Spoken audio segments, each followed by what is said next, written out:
وہ عرب کے اندر شاعری کا بڑا رواج تھا. تو عرب کے لوگ معاذ اللہ ثم معاذ اللہ بعض لوگ حضور کے خلاف اشعار لکھتے تھے. تو نبی پاک دیکھیں نا، جو جس طرح کا جنگ ہوتی ہے اسلحہ بھی اسی طرح کا ہوتا ہے. انہوں نے شعر کہے تو حضور نے فرمایا اب کون ہے جو ان کو جواب دے گا؟ تو حضرت حسان کہنے لگے سوڑیا میں جواب دوں گا. تو نبی پاک صلی اللہ علیہ وسلم نے نعت سنی خود. اب سنو، نعت پڑھنا صحابہ کی سنت ہے، سننا نبی پاک کی سنت ہے. تو زیادہ ثواب کس کو ملے گا؟ اس لیے میں کہا کرتا ہوں کہ نعت پڑھنا بھی کمال ہے پر سننا زیادہ کمال ہے. حضرت احسان نے نعت پڑھی تو کمال کر دی.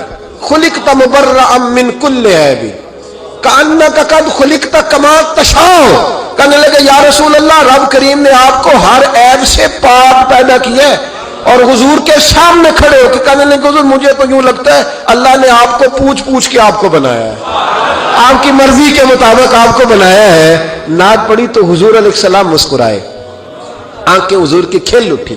جب حضرت حسان ممبر سے اترے تو نبی پاک نے چادر عطا فرمائی.